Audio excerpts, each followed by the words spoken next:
So, hi everyone, welcome to the podcast. आज welcome Kapil भाई, कैसे हैं आप? धन्यवाद। बहुत बढ़िया। आप कैसे हैं? बिल्कुल बढ़िया। बहुत बहुत धन्यवाद, पहली बात तो समय निकालने के लिए इतने व्यस्त समय में। एंड बहुत पीक टाइम है, बजट अभी आया है, दिल्ली इलेक्शन चल रहे हैं। धन्यवाद। हम इस पूरे पॉडकास्ट को हम ऐसे रखने वाले हैं कि एक आम आदमी बजट को समझ पाए और बेसिकली रिलेट कर पाए बजट से कि ये बजट उसकी जिंदगी में कैसे इम्पैक्ट करने वाला है। ठीक है, I think you are the best person जिससे हम बात कर सकते हैं अभी। ठीक है, कोशिश क्योंकि करूंगा मैं। बिल्कुल बिल्कुल।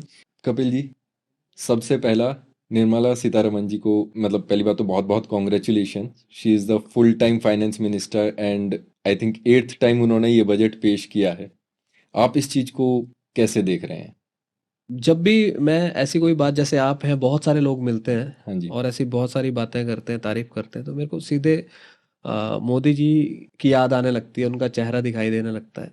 रीज़न ये है कि अगर आप देखोगे तो हमारे देश में ना बहुत सालों तक, बहुत दशकों तक वुमेन एम्पावरमेंट की बात होती रही, लेकिन वो बातों में ही रह गया। हम्म।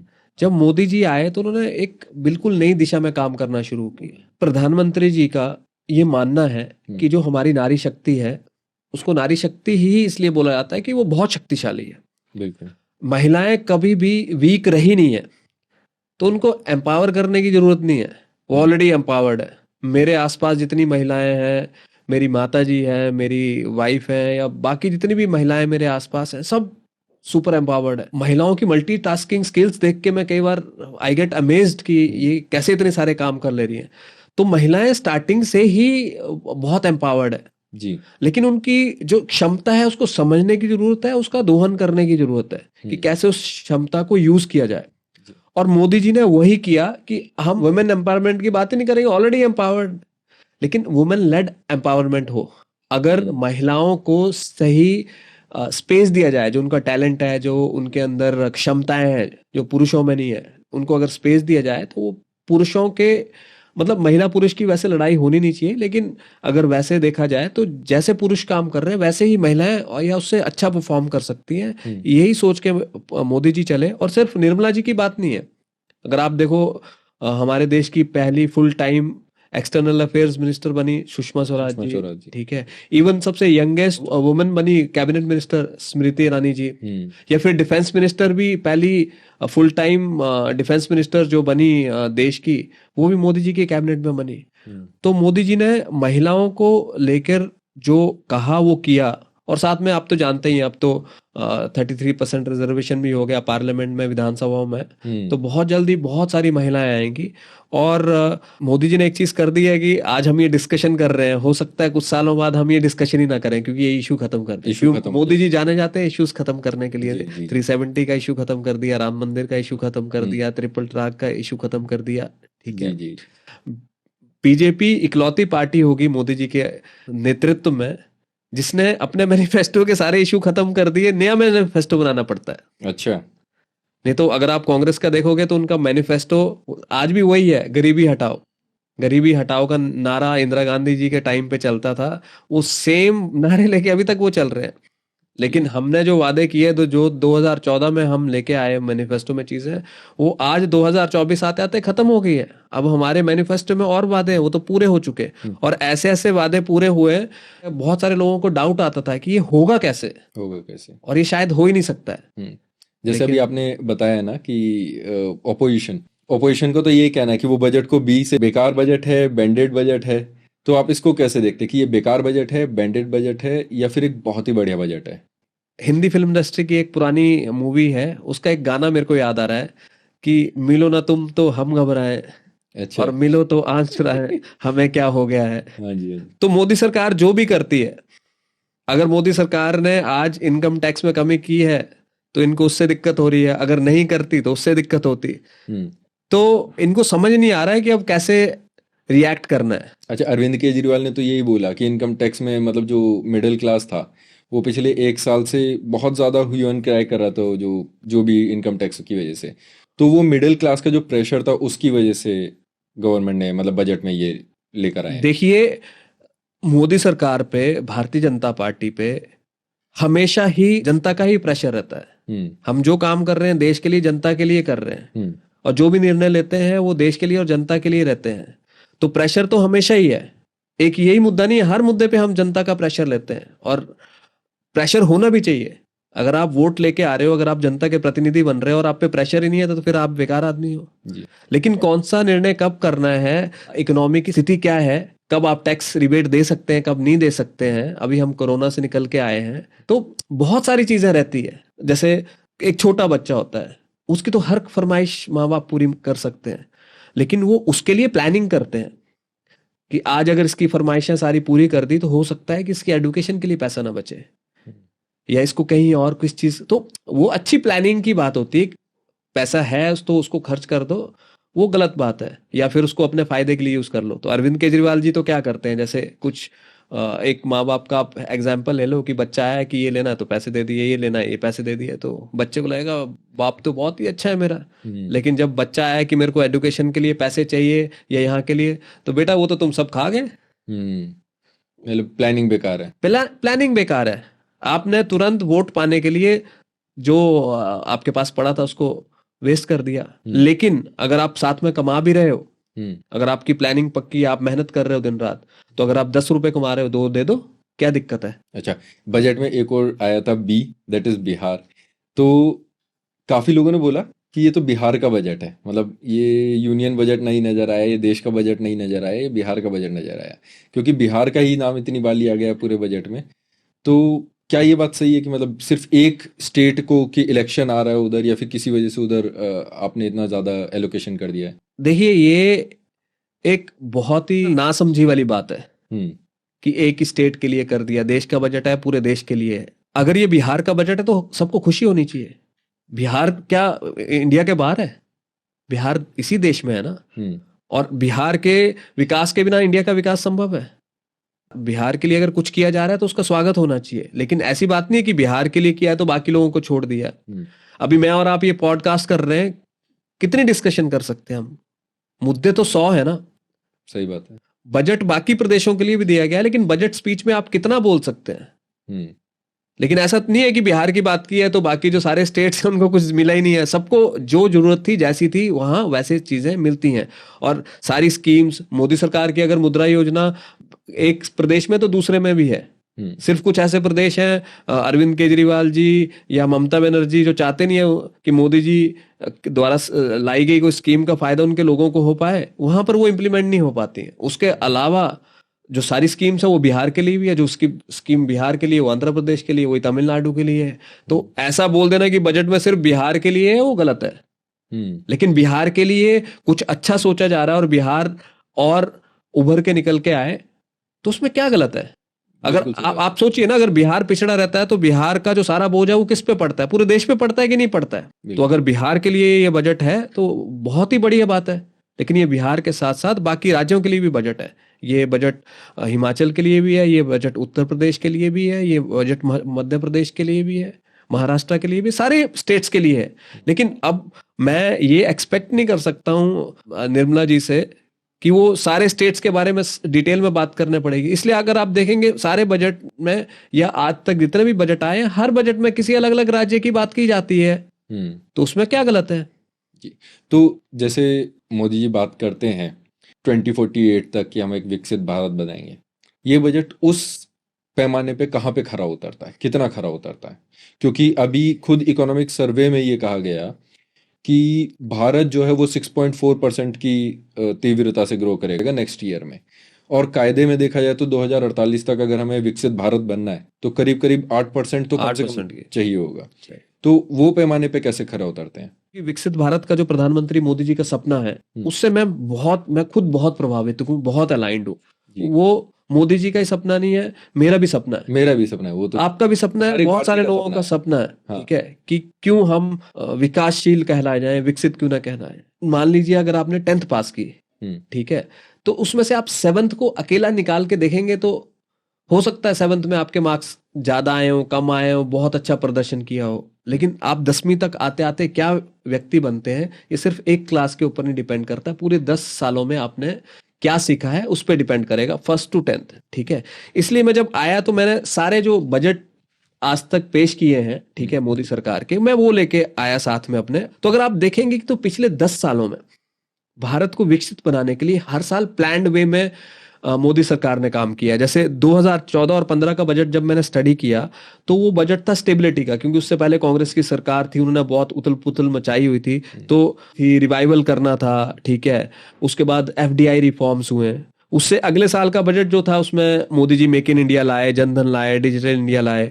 उससे अगले साल डिमोनेटाइजेशन हुआ, जीएसटी की प्रिपरेशन स्टार्ट हुई, इंफ्रास्ट्रक्चर को बूस्ट दिया गया। उससे अगले साल जीएसटी का रोल आउट हुआ, रूरल डेवलपमेंट पे ज्यादा फोकस हुआ, रेलवे और जो अपना जनरल बजट है उसको मर्ज कर दिया गया। ठीक है, उसके बाद अगले साल आयुष्मान भारत पे, एग्रीकल्चर को बूस्ट करने पे बात हुई। उसके बाद हमने टारगेट लिया जो 5 ट्रिलियन इकोनॉमी की तरफ हम आज बहुत तेजी से बढ़ रहे हैं, वो हमारा 19-20 के बजट में हमने टारगेट लिया था। उसके साथ स्टार्टअप्स पे, बैंकिंग रिफॉर्म्स पे बात हुई। ठीक है, उसके बाद कोविड आ गया, तो कोविड के बाद या कोविड के दौरान जो भी बजट आए उसमें कोविड रिस्पांस, और आप देखते होंगे एक बहुत बड़ा पुश आज तक चल रहा है आत्मनिर्भर भारत का। ठीक है, तो वो तब निकल के आया।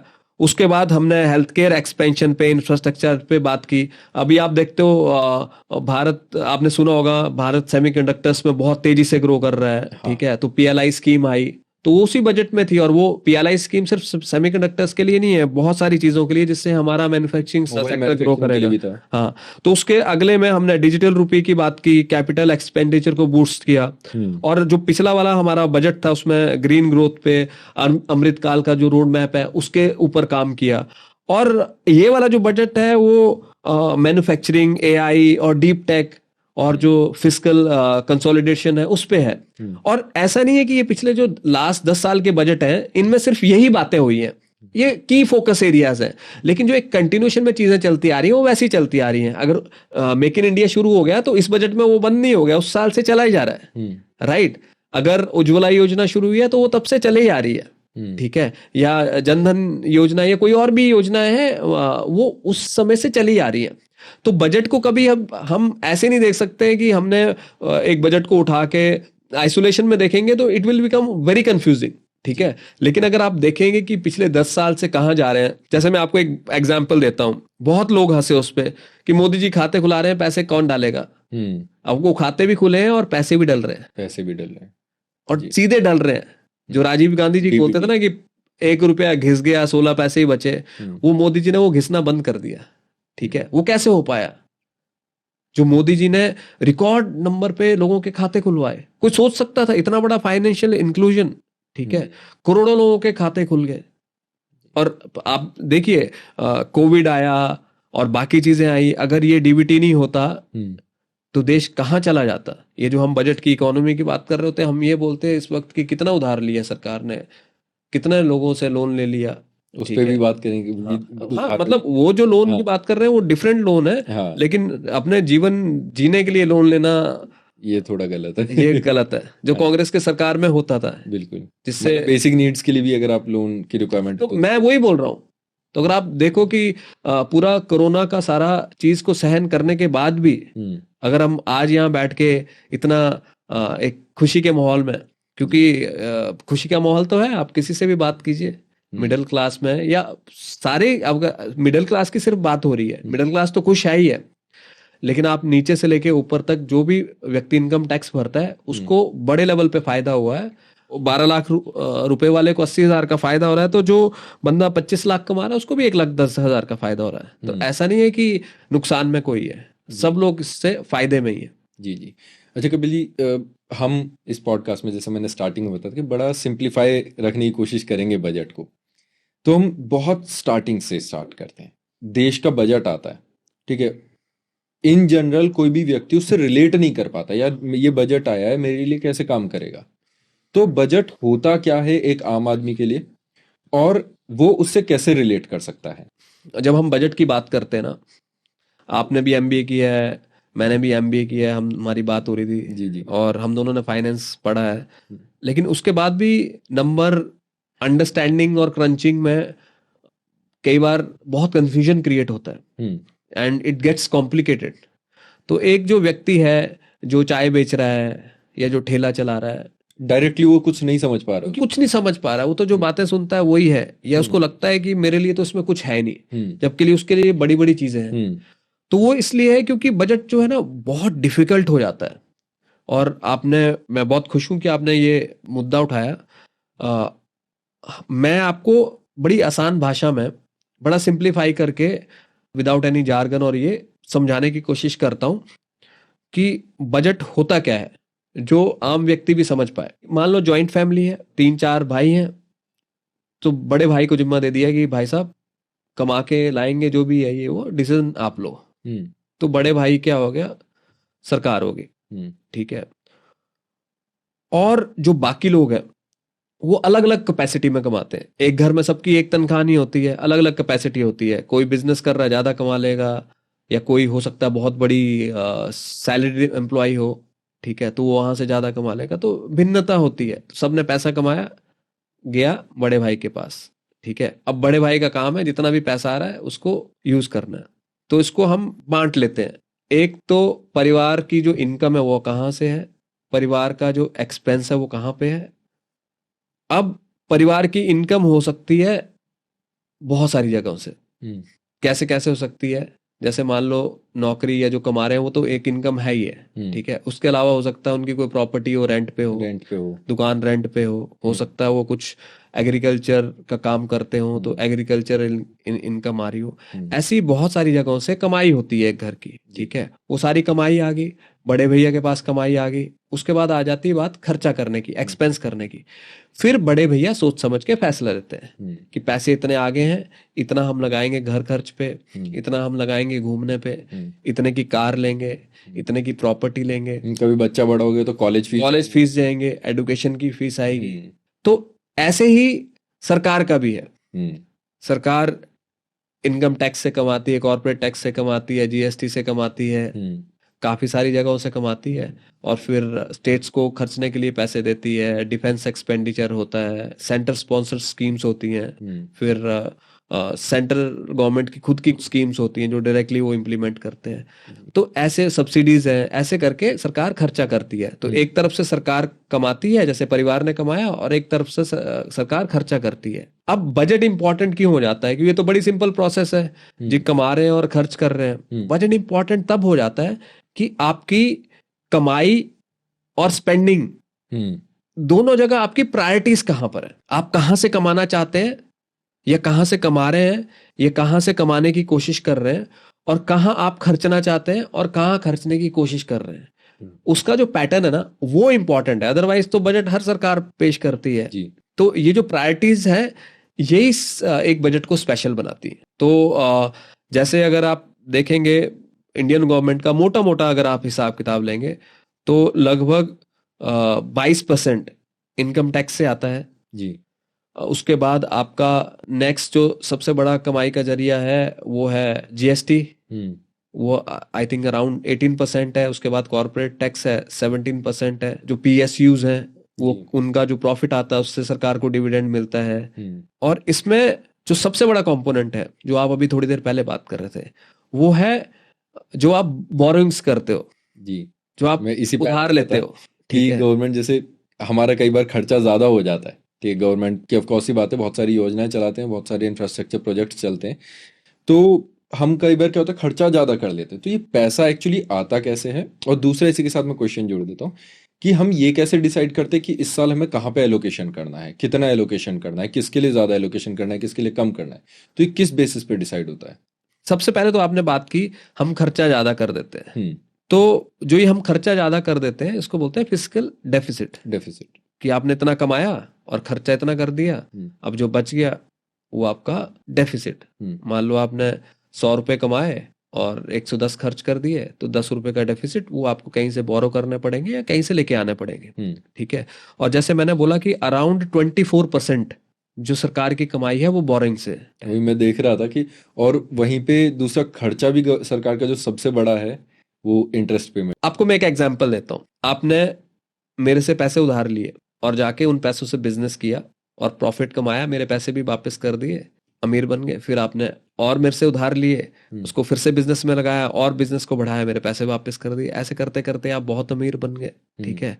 तो ये कर्जा लेना क्या सही है या गलत है? गुड है, गुड है, इससे दोनों का ही फायदा है। दोनों का फायदा है। हाँ जी।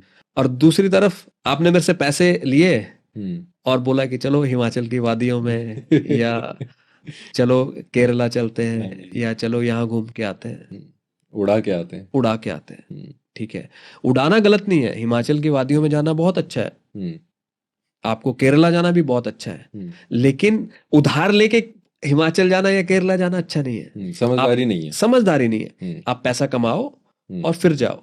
जी। लेकिन अगर आपने उधार लिया और आपके पास पैसा नहीं है, invest in it in a business या समवेयर जहां से आप और पैसा कमा सकते हो। फिर जब आप प्रॉफिट कमाते हो फिर उसको आप हिमाचल में खर्च करो, पूरे देश में घूम घूम के खर्च करो। मोदी जी तो बोल ही रहे हैं कि पूरे देश को एक्सप्लोर करो, हमारे देश में बहुत सारी चीजें हैं।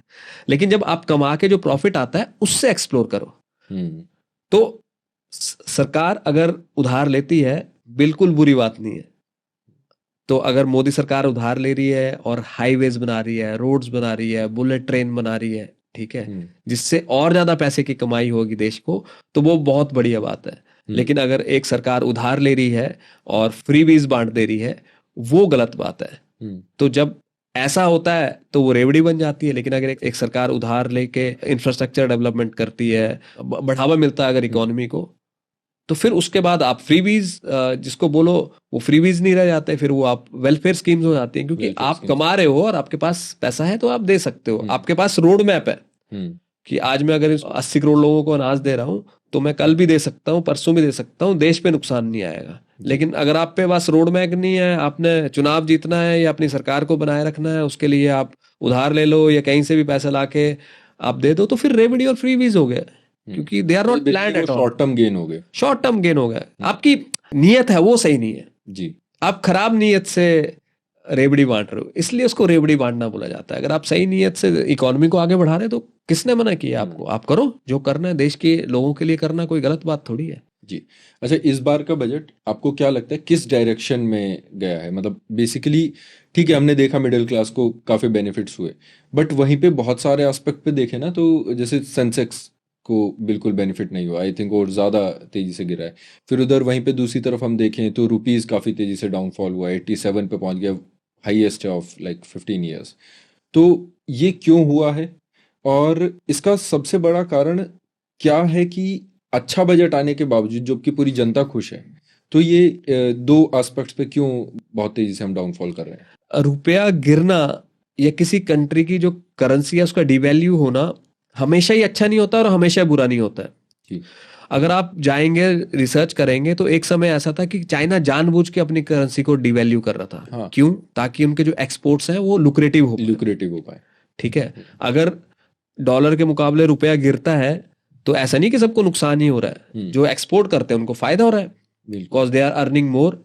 ठीक है, तो मैं ये नहीं बोल रहा हूँ कि ये सही है गलत है, I am not getting into that, लेकिन मैं आपको समझाने की कोशिश कर रहा हूं कि एक पर्टिकुलर चीज किस सिचुएशन में, किस एटमॉस्फेयर में और किस नियत से की गई है, उससे वो पॉजिटिव और नेगेटिव हो सकती है। जैसे मैंने आपको चाइना का एग्जांपल दिया कि उन्होंने खुद ही डिवैल्यू किया अपनी करेंसी को और उनके एक्सपोर्ट्स बहुत बढ़े और उससे उनको फायदा हुआ। लेकिन मेरा ये विश्वास है ये तो ऊपर आएगा, क्योंकि कई बार बहुत छोटे टाइम के लिए एक सेंटिमेंट होता है जिसके कारण होता है।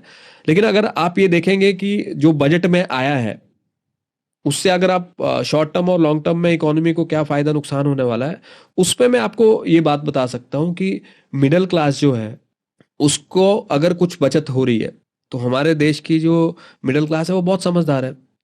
अब एक मिडिल क्लास के पास जो भी पैसा बचेगा, जो टैक्स रिबेट मिल रहा है, वो उसका क्या करेंगे? कंजम्पशन करेंगे। कंजम्पशन के साथ साथ हो सकता है बहुत सारे लोग म्यूचुअल फंड्स में इन्वेस्ट करेंगे, सेविंग्स करेंगे, ठीक है, इन्वेस्टमेंट है। तो अगर वो कंजम्पशन करेंगे तो इस वक्त कंट्री को ज्यादा से ज्यादा कंजम्पशन की जरूरत है, ठीक है, इकोनॉमी ड्राइव होगी। सेंसेक्स आप देखोगे आसमान छूने वाला है। बहुत सारी कंपनीज हैं ऐसी जिनके रेट्स काफी, मतलब जो शेयर्स हैं वो काफी अच्छे उछाल गए हैं, बट इन जनरल सेंटीमेंट थोड़ा लोअर रहा है। ये बहुत ही शॉर्ट टर्म के लिए होता है। ओके। जिस दिन लोकसभा के रिजल्ट्स आए थे तो एकदम से बहुत ज्यादा टैंक है, लेकिन रिकवर किया उसके बाद। पूरे दुनिया को पता है अगर पैसे बनाने हैं तो वो भारत में बनेंगे। ये तो है। आज की डेट में इंटरेस्ट की बात करें अगर, तो इंटरेस्ट सबसे अच्छा है इंडिया ही, एक बड़ी इकोनॉमी की अगर हम बात करें तो सबसे बढ़िया इंडिया में। क्योंकि बाकी जगह तो स्टैग्नेट होता जा रहा है ना। आप जापान देख लीजिए, अमेरिका देख लीजिए। कहाँ लगाएंगे वो पैसे? चाइना में वो पैसे लगा नहीं सकते हैं, हम्म क्योंकि चाइना चाइना से, is also growing at lower rate. हाँ China is growing at a lower rate, लेकिन चाइना के साथ उनके अब अपने वो है, क्योंकि इंडिया में डेमोक्रेसी है, चाइना में नहीं है। तो एक ऐसी कंट्री जिसमें डेमोक्रेसी नहीं है, उसको स्ट्रॉन्ग करके you are creating problem for your सेल्फ। बिल्कुल। ठीक है, so the whole world is looking towards India. ठीक है, और इंडिया में पोटेंशियल है। इंडिया में सबसे ज्यादा यंग पॉपुलेशन है। देखिए, डेमोक्रेसी है, डेमोग्राफिक डिविडेंड है। ठीक है, तो इन दोनों का जब मिलन होगा तो जो सारी अपॉर्चुनिटी है वो तो इंडिया में ही है।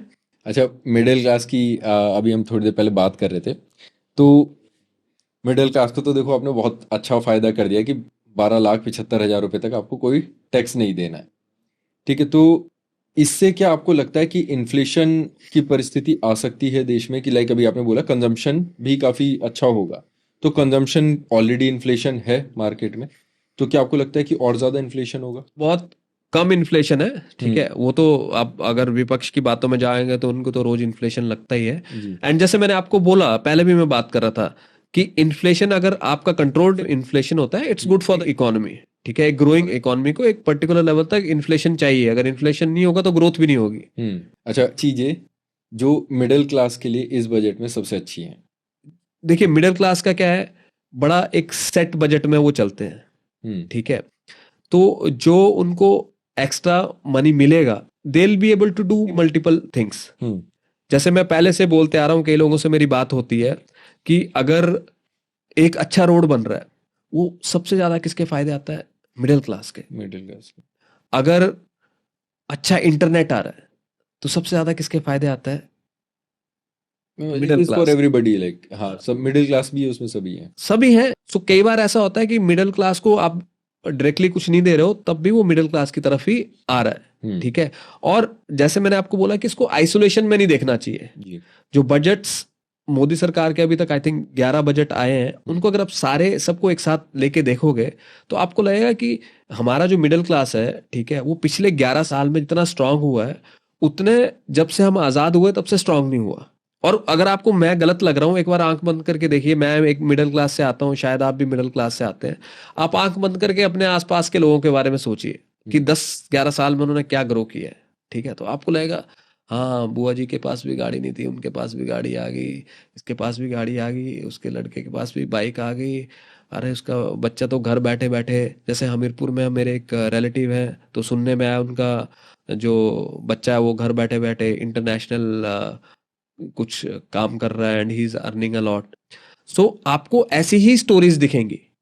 ठीक है, और ये बदलाव आया है जो पिछले 11 साल में नीतियां हुई हैं। और 2025 और 26 के बजट को आप अलग से देखेंगे तब भी आपको पिक्चर नहीं दिखेगी, क्योंकि ये तो पजल है ना।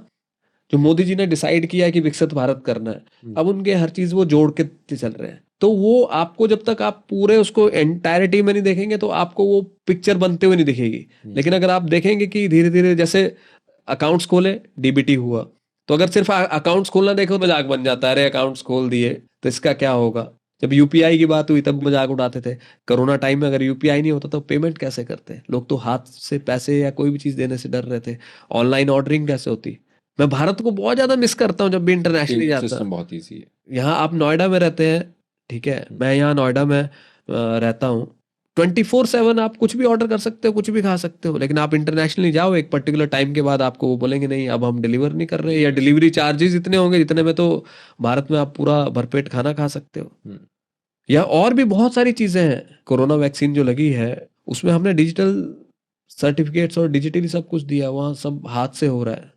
सो मैं ये बोल रहा हूँ, एंटायरिटी में अगर आप देखेंगे तो आपको लगेगा कि मिडिल क्लास जो है जितनी फ्लरिश पिछले 10-11 साल में हुई है, और आप देखेंगे बहुत सारा वो भी हुआ है, जो लोअर मिडिल क्लास थे, नीचे थे, वो मिडिल क्लास में आ गए हैं बहुत सारे लोग। ठीक है, क्योंकि मोदी सरकार ने इतने लोगों को पॉवर्टी से निकाला है, उसी हिसाब से बहुत सारे लोग मिडिल क्लास से ग्रो होकर अपर मिडिल क्लास और ऊपर जा रहे हैं।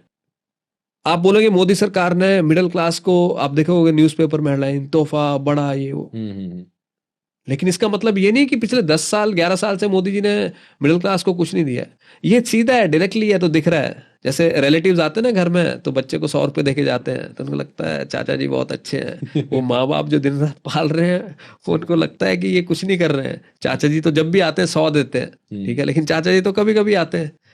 लेकिन जो आपकी एडुकेशन के लिए प्लान कर रहा है, जो आपकी शादी के लिए प्लान कर रहा है, वो आपको कई बार दिखाई नहीं देता है। मिडिल क्लास के लिए बहुत सारे अनगिनत काम हुए हैं, एक पूरा पॉडकास्ट ही हम उस पर कर सकते हैं अगर 11 साल के बजट्स को एक साथ लेके चला जाए। मैं आपको बार बार ये बात इसलिए उठा रहा हूं क्योंकि हम एक बजट को उठा के ये नहीं बोल सकते कि ये एक बजट से पूरा चीजें बदल जाएगी। मैंने आपको 10 के 10 बजट गिनाए, अगर उनको सब एंटायरिटी आप देखो, तब आपको एक विकसित भारत की पिक्चर बनती हुई दिखेगी। ठीक है, हम मिडिल क्लास की बात की।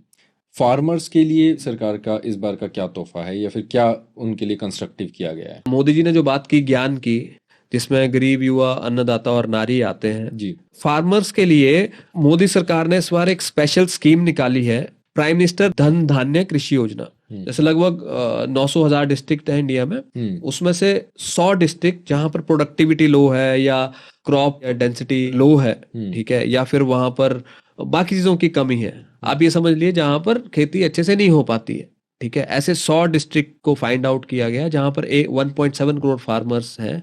उनको इस स्कीम के अंडर हेल्प की जाएगी, जिसमें स्टेट्स के साथ पार्टनरशिप किया जाएगा और वहाँ की जो प्रोडक्टिविटी है उसको इंक्रीज किया जाएगा। एक तो ये है फार्मर्स के लिए। दूसरा, जैसे हम आत्मनिर्भरता की बात कर रहे थे, तो एक पल्सेस के लिए आत्मनिर्भर पल्सेस मिशन शुरू किया गया है, जिसमें तूर, उड़द, मसूर, ये सब जो दालें हैं, इस योजना के तहत एक स्पेशल फोकस होगा प्रोडक्टिविटी पे, इनके सीड्स अच्छे आए, या फिर फार्मर्स को अगर ये पैदा कर रहे हैं तो उनको उसका उचित दाम मिले जी। और उसके बाद जो किसानों को क्रेडिट कार्ड मिलता है, ठीक है, उसकी जो लिमिट है वो 3 से 5 लाख कर दी, लगभग 7.7 करोड़ फार्मर्स को ये मिलता है।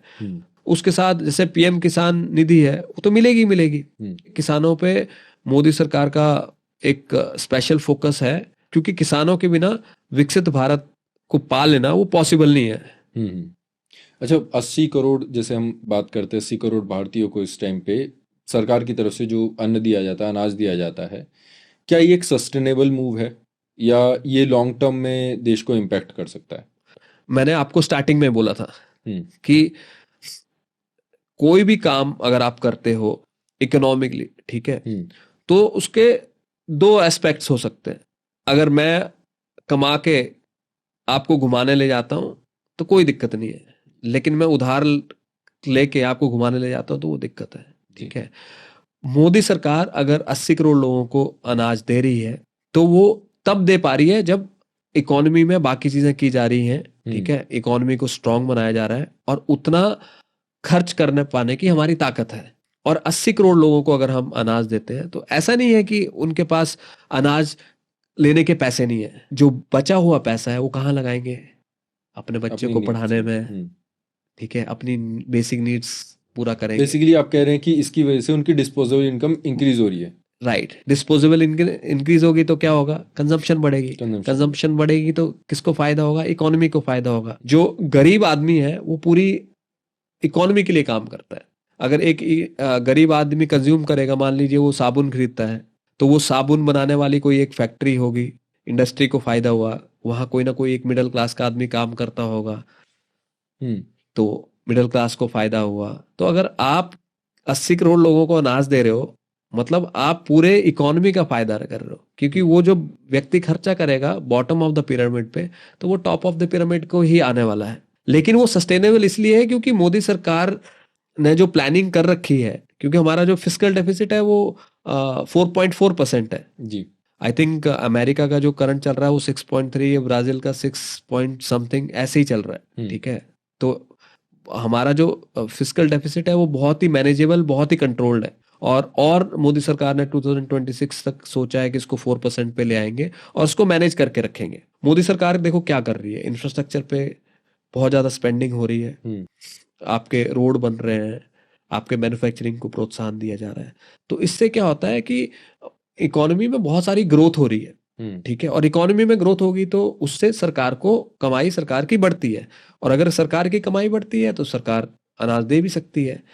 तो मैंने वही बोला, जब बोलते हैं ना कि ये मेरी रेवड़ी रेवड़ी तुम्हारी रेवड़ी वेलफेयर, तो जो आदमी कमा के दे रहा है उसका वेलफेयर है, जो तुम्हारी जेब से निकाल के तुम्हें ही दे रहा है बेवकूफ बना के, वो रेवड़ी है। ओके। मैं अगर कमा के दूं तो सही है, लेकिन आपका पैसा घुमा के आपको ही मैं वापस कर दूं जो आपके ऊपर ही लगना था, तो वो रेवड़ी हो गई। तो this is the difference between रेवड़ी एंड वेलफेयर। ओके। तो अगर लाइक हमने फार्मर्स की भी बात करी और मिडिल ग्रुप की भी बात करी, यहाँ पे यूथ की हम बात करना चाहेंगे। यूथ के लिए सरकार क्या कर रही है? जैसे आपने अभी बोला कि डेमोग्राफी डिविडेंड है हमारे पास, तो ये डेमोग्राफी डिजास्टर ना बन जाए इसके लिए इस बार सरकार ने क्या किया है? बेसिकली क्या है कि जैसे अटल टिंकरिंग लैब आई थिंक नए बने 50,000 अटल टिंकरिंग लैब्स हैं, 6500 न्यू सीट्स हैं जो आईआईटी के लिए सेटअप की जा रही है। 500 करोड़ का जो आपने बात की एआई के लिए जो फंड एक नया बनाया गया है, 500 करोड़ उसके लिए दिया गया है।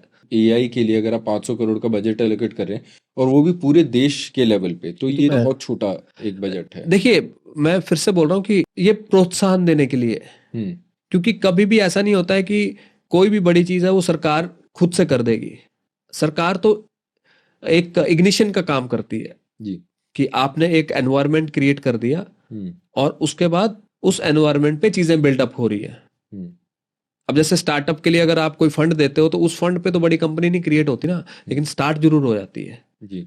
तो ये एआई का जो कल्चर है इंडिया में उसको इग्नाइट करने के लिए है, ठीक है। और आई एम श्योर आने वाले बजट्स में का जो फंड है वो और ज्यादा इंक्रीज होगा। जैसे अगर अभी हम देखें बाकी देश, अब चाइना का डीप सीक निकल के आया है, ठीक है। Now it is a like I think embarrassing for India कि भाई इंडिया एक टेक्नोलॉजिकल हब माना जाता है। पूरी दुनिया के पास जितने भी लाइक बड़े बड़े आप सीईओज देख लीजिए, ठीक है, पूरी दुनिया में जितने भी टेक्निकल एक्सपर्ट है, तो सबसे ज़्यादा बोले जाता है कि इंडिया में, जी इंडिया से आए हैं हम, इंडिया या इंडियंस हैं। तो इट इज़ अ मतलब वेरी एम्बेरेसिंग सिचुएशन कि एक चाइना जैसा देश, ऑफ कोर्स ही बात है, उनके पास पैसा है, उनके पास अच्छी टेक्नोलॉजी है, बट जहाँ पे अमेरिका बिलियंस ऑफ डॉलर खर्च करके एक अपना सिस्टम तैयार करता है एआई का, चैट जीपीटी जिसे हम बोलते हैं आज की डेट में, और वहीं पे कुछ मिलियंस डॉलर में चाइना खड़ा कर देता है, तो क्या हम एक्सपेक्ट कर सकते हैं सेम चीज इंडिया से भी? इंडिया मेरे को लगता है इससे भी बेटर करेगा। उसका मैं आपको रीजन बताता हूँ। जैसे ही एआई में हमारी सरकार जो इनिशिएटिव्स ले रही है और जो प्रोत्साहन दे रही है, उससे जब भारत अपना कोई एआई का मॉडल लेके आएगा तो आप देखिए चौंकाने वाले नतीजे समझ आएंगे कि हमने बहुत ही, जैसे आपको मैं एग्जांपल देता हूँ, अगर आपको लग रहा है ये इम्पॉसिबल है, तो रिसेंटली हम चांद पे उतरे हैं जी, और इतने कम पैसे में उतरे हैं जितने में तो उनकी बिल्डिंग्स भी नहीं तैयार हो।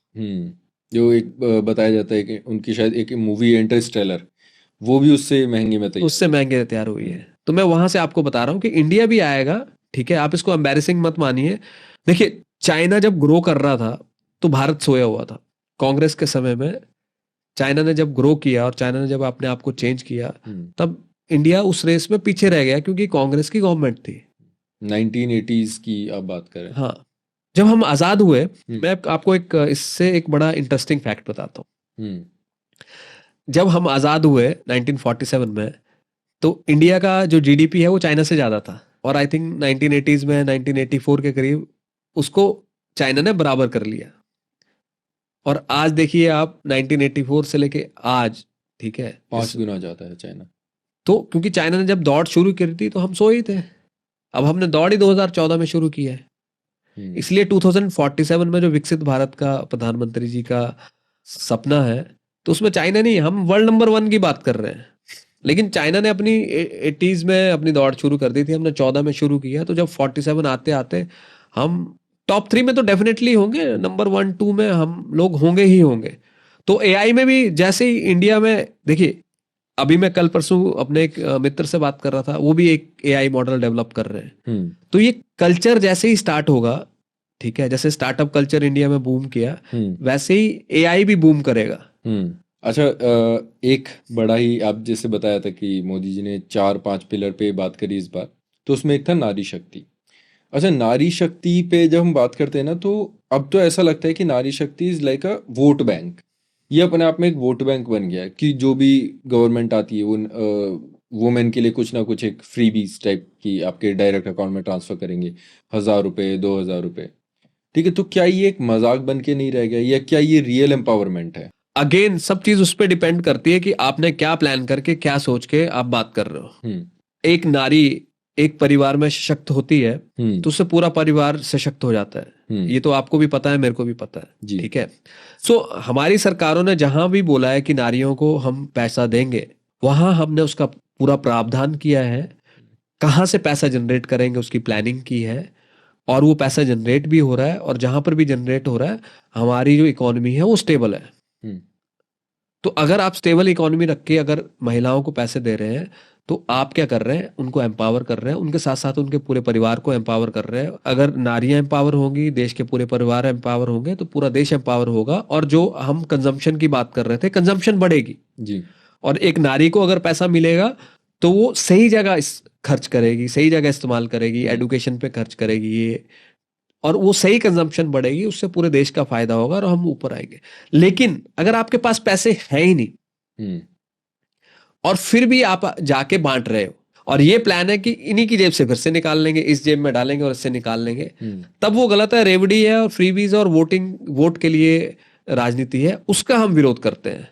मैं बोल रहा हूँ आप इकोनॉमी को इतना ऊपर ले जाओ कि आप दो ढाई, क्या आप 10,000 दो जी, कोई उसमें दिक्कत नहीं है। इस बात से तो मैं भी एग्री करूंगा कि लाइक हम देखते हैं 2016-17 में जो फीमेल लेबर फोर्स पार्टिसिपेशन था वो करीब 23% के करीब था, ठीक है। वहीं पे आज की डेट में अगर हम देखें 2023, 24 या 25 में वही लेबर फोर्स पार्टिसिपेशन बढ़ के हो गया 42%। यही चीज है कि वुमेन को ये क्या सही में सशक्त है या नहीं है, वो इस चीज से पता पड़ जाता है। हम दूसरी तरफ वहीं पे देखें तो वुमेन का जो पे स्केल है वो मेन से थोड़ा कम है। तो क्या सरकार इस चीज पे कुछ कर सकती है? कि देखो मुझे पता है कि आप अगर हम इसकी बात करें प्राइवेट सेक्टर की, तो प्राइवेट सेक्टर में definitely government can not do much, but क्या सरकारी डिपार्टमेंट्स में इक्वल पे है वुमेन्स के लिए? हाँ, सरकारी में तो अकॉर्डिंग टू जो आपका पद है उसके हिसाब से होती है, जेंडर के हिसाब से तो पे होती नहीं है। लेकिन बाकी जगह भी मैं ये आपको बोल रहा हूँ, जब आप वुमेन लेड एम्पावरमेंट करेंगे, जो हमारी महिला शक्ति है, जो नारी शक्ति है, उसका जो सही पोटेंशियल, अगर उसका सही यूज होगा तो डेफिनेटली वो पुरुषों के जितना कमाएंगी और उससे ज्यादा भी कमाएगी। जैसे वुमेन रिजर्वेशन है, जब महिलाएं आके संसद में बैठेंगी, विधानसभा में बैठेंगी, तो डिसीजन कौन लेगा? महिलाएं लेंगी। और इतना तो आप भी यकीन करेंगे, मैं भी यकीन करूंगा कि अगर महिला आएंगे वहां पर डिसीजन लेंगी तो महिलाओं के भले के लिए लेंगी। हमें जो भी काम करना है वो जेंडर न्यूट्रल होके करना है, उसमें ये फर्क ही नहीं पड़ना चाहिए ये महिला है या पुरुष है, ये किस चीज में अच्छे है, ये व्यक्ति कौन सी चीज अच्छी कर सकता है, उस अगर वो महिला है पुरुष है उससे कुछ लेना देना नहीं है। अगर ये अच्छी कर सकता है तो यही करेगा। कपिल जी, देखा जाए तो इस बजट में बिगेस्ट विनर कौन रहा है? कॉर्पोरेट्स रहे हैं, फार्मर्स रहे हैं, मिडिल इनकम ग्रुप रहा है, कौन रहा है? देखिए इस बजट में विनर जो है भारत है, क्योंकि मोदी सरकार हर वर्ग के लिए तो बजट बनाती है, लेकिन बजट उस हिसाब से बनता है कि भारत आगे जाए। तो बजट में विजेता जो है वो भारत है, क्योंकि भारत विकसित भारत की तरफ बढ़ रहा है। और बजट में पिछले 11 बजट में यही डिसीजन लिए जा रहे हैं कि भारत कैसे जब 2047 हो तब विकसित भारत हो। ऐसा नहीं कि 2047 के पिछले दिन आप सोच रहे हो नहीं इतना सा बच गया इसको पूरा करना है। टारगेट तो ये है कि उससे भी पहले हो जाए, लेकिन वहां तक तो हो ही जाना चाहिए। और जैसे आप बोल रहे हो 8% ग्रोथ रेट, उसको कैसे अचीव किया जाए और कैसे सस्टेन किया जाए, उसके ऊपर भी बजट में पूरा ध्यान दिया जा रहा है। क्योंकि अगर आप देखेंगे तो मोदी सरकार का जो कैपिटल एक्सपेंडिचर है, ठीक है, जो इंफ्रास्ट्रक्चर पे स्पेंडिंग हो रही है, बाकी मैन्युफैक्चरिंग को बूस्ट करने पे स्पेंडिंग हो रही है और बाकी चीजों में हो रही है, वो बहुत ज्यादा है। हमारे रेलवे नेटवर्क्स को बढ़ाया जा रहा है, रोड नेटवर्क्स को बढ़ाया जा रहा है, ताकि भारत जो एक्स्ट्रा कंजम्पशन करेगा उसकी सप्लाई साइड को भी मैनेज कर पाए। अगर मिडिल क्लास डिमांड क्रिएट करेगी तो साथ साथ में प्लानिंग है कि उसको सप्लाई भी किया जाए। अच्छे रोड होंगे, लॉजिस्टिक्स इजी होंगे, जल्दी सामान पहुंचेगा, मैन्युफैक्चरिंग को बूस्ट मिलेगा, ज़्यादा सामान बनेगा तो उसकी कॉस्ट नीचे आएगी। तो अगर डिमांड ज़्यादा हो रही है तो सप्लाई ज़्यादा हो जाएगी, तो इन्फ्लेशन नहीं बढ़ेगा। तो जो पूरा बजट है और जो पिछले 11 बजट है वो सारे विकसित भारत की ओर बढ़ रहे हैं। तो हर बजट में मोदी सरकार के भारत ही विजेता रहा है और अगले सारे बजट में भी भारत ही विजेता रहेगा। और भारत के विजेता होने का मतलब है कि हर एक भारतीय विजेता बनेगा, क्योंकि मोदी सरकार ने कोई भी एक ऐसा सेक्टर नहीं है जिसको छोड़ा हो। आज आप अगर किसी व्यक्ति के पास चले जाइए और उन व्यक्ति से आप पूछ लीजिए कि आपको किस पर्टिकुलर चीज में इंटरेस्ट है, वो कोई भी सेक्टर का नाम दे दे, आप अपना फोन उठाइए, आपको याद करने की जरूरत नहीं है, आप गूगल पे उस पर्टिकुलर सेक्टर के बारे में सर्च कीजिए और मैं गारंटी के साथ आपको बोल सकता हूँ मोदी सरकार ने कुछ ना कुछ उस सेक्टर में किया होगा। इस बजट में भी जब आप इसको पढ़ने जाते हो तो इतना एक्सटेंसिव है, इतने सारी चीजों में काम किया गया और इतने ध्यान से काम किया गया है, और इस बजट में जो अच्छे काम किए हैं जब उनको आप पूरा आत्मसात कर पाए और उसकी तारीफ कर पाए इतने समय में, तो आपको मोदी सरकार का अगला बजट आ जाएगा, इतने सारे अच्छे काम हुए हैं।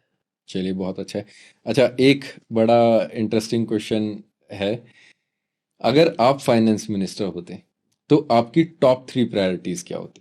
मैं फाइनेंस मिनिस्टर हूँ या कोई और फाइनेंस मिनिस्टर हो, मेरे को लगता है कि मेरी टॉप प्रायोरिटीज वही होती जो मोदी जी की टॉप प्रायोरिटीज हैं। वो तो ठीक है, मतलब ठीक है मोदी जी की प्रायोरिटीज है, बट आपकी अपनी पर्सनल क्या प्रायोरिटीज है कि हाँ मैं देश में ये 3 बदलाव सबसे अच्छे देखना चाहता हूँ, सबसे पहले देखना चाहता हूँ?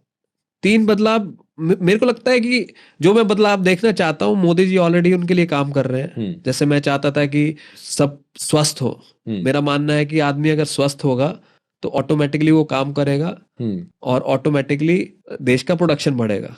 दूसरी बात आती है शिक्षा की, अगर एक आदमी स्वस्थ है उसके बाद अगर शिक्षित है, तो अगर ये दोनों कॉम्बिनेशन मिल जाते हैं तो फिर आप उसको सक्षम बना देते हैं और फिर वो खुद कर लेगा, वो आप पे डिपेंडेंट नहीं रहेगा। ठीक है, वो कुछ ना कुछ करके हाथ पैर मार के, एक पढ़ा व्यक्ति अगर ये चीज नहीं कर पा रहा है दूसरी कर लेगा, ये वो नहीं कर पा रहा है वो कर लेगा, ये जॉब से वो जॉब। तो शिक्षा के क्षेत्र में भी बहुत अच्छा काम हो रहा है। अभी परीक्षा आने वाली है, आप देखेंगे थोड़े दिन के बाद मोदी जी परीक्षा पे चर्चा कर रहे होंगे, क्योंकि मोदी जी सिर्फ ऐसा नहीं है कि जो वोट दे रहा है उसी से बात कर रहे हैं। जो स्कूल में बच्चे हैं वो जो शायद मोदी जी को बहुत सालों बाद वोट दे ना दे, लेकिन उनके लिए भी काम कर रहे हैं। तो स्वास्थ्य और शिक्षा, इस पे जो मोदी जी काम कर रहे हैं, ठीक है। और तीसरा है एस्पिरेशन, जो हम चांद पे जा रहे हैं।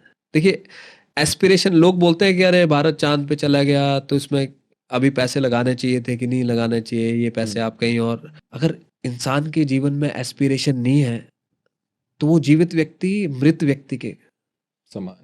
तो मोदी जी जो एस्पिरेशंस पे काम कर रहे हैं, जो मोदी जी ने आज एक एस्पिरेशनल इंडिया खड़ा किया है, जो आप पे तो मैं भी एग्री करता हूँ आपकी इस बात से कि लाइक अगर लोग बोलते हैं कि हाँ उस चांद के मिशन का फायदा क्या है, या फिर ऐसे भारी महंगे मिशन का फायदा क्या है, तो मैं जैसे अभी कुछ रिपोर्ट्स पढ़ रहा था तो मैंने देखा जैसे अभी हमारा काफ़ी बार साइक्लोन्स आते हैं बे ऑफ बंगाल में, उससे पहले हमें वार्निंग्स मिल जाती हैं, ठीक है, और वहाँ से लोगों को इवैक्यूएट कर लिया है तो लाखों लोगों की जान बचती है। ठीक है, उसी टाइम पे अगर हमें ये पता पड़ जाती है कि बारिश यहाँ पे ज़्यादा होने वाली है कम होने वाली है, तो उसके अकॉर्डिंग गवर्नमेंट प्रिपेयर करती है और उसके अकॉर्डिंग काफ़ी सारी चीज़ें बच जाती हैं कि पानी देना है नहीं देना है फसलों को, लोगों के मोबाइल में वो चीज़ आ जाती है। तो हाँ उससे डेफिनेटली फ़ायदा है। नेसेसिटीज पे भी काम हो रहा है और एस्पिरेशंस पे भी काम हो रहा है जी। ताकि इंडिया एस्पिरेशनल बने। देखो आप बड़े आदमी कब बनोगे, जब बड़े सपने होंगे। अगर आपके सपने ही बड़े नहीं है तो आप खुश हो छोटी सी चीजों में। आज आप और मैं यहाँ बैठ के आप पॉडकास्ट कर रहे हो, आज से 5-10 साल पहले किसी ने सोचा था कि ये चीजें भी होंगी? किसी ने नहीं सोचा था। ये क्यों पॉसिबल हो पाया? आप समझ रहे हो, ये पॉसिबल इसलिए हो पाया कि देश में मोबाइल फोन सस्ते हुए, क्योंकि भारत में मोबाइल फोन बन रहे हैं। ठीक है, ये इसलिए पॉसिबल हो पाया, मोदी सरकार ने डिजिटल इंडिया पे फोकस किया, लाखों लाखों किलोमीटर ऑप्टिकल फाइबर केबल्स बिछी, जिसके कारण ये पॉडकास्ट लोग देख पाएंगे। जी। अब मैं और आप पॉडकास्ट बनाए और कोई देख ही ना पाए, डेटा इतना महंगा हो या आपके गांव और बाकी जगह डेटा चल ही नहीं रहा हो, सिर्फ शहरों तक सीमित हो, ठीक है, तो ये पॉसिबिलिटी नहीं होती। बिल्कुल। लेकिन ये मोदी जी का एस्पिरेशन था डिजिटल इंडिया का, जो उन्होंने इतने साल पहले शुरू किया, उसका फल आप भोग रहे हैं अभी। लास्ट क्वेश्चन कपिल जी, कि एस्पिरेशंस की तो हम बात कर रहे हैं, भारत बहुत तेजी से आगे बढ़ भी रहा है, वी डू एग्री, मतलब उस चीज़ पे हम 5th लार्जेस्ट इकोनॉमी बन गए, बहुत तेजी में बन गए, हमने लगभग 5-6 रैंक का उछाल लिया है पिछले 10 सालों में। ठीक है, पर फिर भी हमने सब का किया, 5th लार्जेस्ट इकोनॉमी बन गए, बट अभी भी आज की डेट में हमारी पर कैपिटा इनकम जो है वो बहुत लो है। उसके लिए आप कैसे देखते हैं कि हम पर कैपिटा इनकम कब तक इंक्रीज कर पाएंगे, या अपने जो गरीब तबके के लोग हैं उनके हाथ में कब पैसा एक अच्छा आना? मैं जो आपको बोल रहा था, जो विकसित भारत है ना, ये हर चीज का इलाज है। और विकसित भारत का जो केंद्र है वो पर कैपिटा इनकम ही है। जैसे अभी हमारी पर कैपिटा इनकम, अगर मैं गलत नहीं हूं तो शायद अराउंड $2700 के करीब है, जो एवरेज है पर ईयर। अगर हम विकसित भारत आज बन जाए, तो आज के टर्म्स में, जो आज की वैल्यू में है, तो लगभग हमारा 13 से $16,000 की पर कैपिटा इनकम होगी। आप मेरे को बताइए, 2700 से 16,000 कब जाएंगे? 2047 में। और ऐसा नहीं है कि एकदम से उठेंगे और उसी दिन बढ़ेंगे, जो बीच के साल है उनमें वो बढ़ता जाएगा, तब वहां जाके तक पहुंचेगा। और मोदी जी का फोकस ही ये है। विकसित भारत अगर होगा तो जब तक पर कैपिटा इनकम आपकी आज से 5-6 ज्यादा गुना, जितना आज आप कमा रहे हैं उससे 6 गुना ज्यादा आप आज के टर्म्स में नहीं कमाना शुरू करते हो। ऐसा नहीं कि 2047 में आज के टर्म्स में टाइम वैल्यू ऑफ मनी होता है, तो आज आप जितना कमा रहे हो उससे आप अपनी जो पे है उसको आप 6 गुना मान लीजिए, ठीक है, वो विकसित भारत है। तो मोदी जी उसके लिए लगे हैं और उसके लिए बहुत सारे काम हो रहे हैं। आप देखिए, आप अगर ट्रैवल करते होंगे, आप किसी भी स्टेट में चले जाओ, पहले कोई हाईवे बनता था तो लोग उस पर गाड़ी चलाने के लिए जाते थे, आपने देखे होंगे ऐसे समय भी ट्रैवल करके। ये बना था अपना greater Noida Yamuna express way basically, तो लोग उस पर ट्रायल के लिए जाते थे। हाँ, तो ट्रायल के लिए। अब आप देखिए, आप अपने गांव से निकलिए और हाईवे पे। बिल्कुल सही बात है। तो अब किसी को कहीं ट्रायल पे जाने की जरूरत नहीं है। तो पूरे देश में हाईवेज का नेटवर्क है, हाईवेज आपको दिख रहे हैं, IITs बड़े बड़े बन रहे हैं वो दिख रहे हैं। आप यहाँ एग्जाम्पल के लिए भारत मंडपम को देखिए, अगर आप किसी भी जगह चले जाइए वर्ल्ड में, दिस इज एट पार, मतलब किसी से कम नहीं है ये। तो ये सब चीजें क्रिएट हो रही है। चांद पे भी जा रहे हैं, मोदी जी आके सफाई के लिए भी आपसे रिक्वेस्ट करते हैं। तो कोई एक ऐसा सेक्टर को छोड़ा नहीं जा रहा है, ठीक है। और जब सब चीज एक साथ में चलेगी, और जो ये हम पर एवरेज इनकम की, जो पर कैपिटा इनकम बात, अगर कोई एक व्यक्ति छूट जाएगा तो ये नहीं हो पाएगा ना। विकसित भारत का मतलब ये थोड़ी है कि आप विकसित हो जाएंगे और मैं विकसित नहीं होगा। जब तक हम दोनों विकसित नहीं होंगे तो विकसित भारत कैसे होगा? बिल्कुल। तो विकसित भारत का जो चार्म है वो यही है। मोदी जी का जो विकसित भारत है उसका चार्म यही है कि हर कोई विकसित होगा तभी विकसित भारत बनेगा। तो अगर विकसित भारत मोदी जी का सपना है, तो ये मेरा ही सपना नहीं होना चाहिए, आपका भी होना चाहिए, और भारत में रहने वाले हर एक व्यक्ति का सपना होना चाहिए। क्योंकि विकसित भारत का सपना मोदी जी अपने लिए थोड़ी देख रहे हैं, वो तो हम लोगों के लिए देख रहे हैं। बहुत बहुत धन्यवाद कपिल जी, आपने बहुत सारी बातें हमें बताई बजट के बारे में।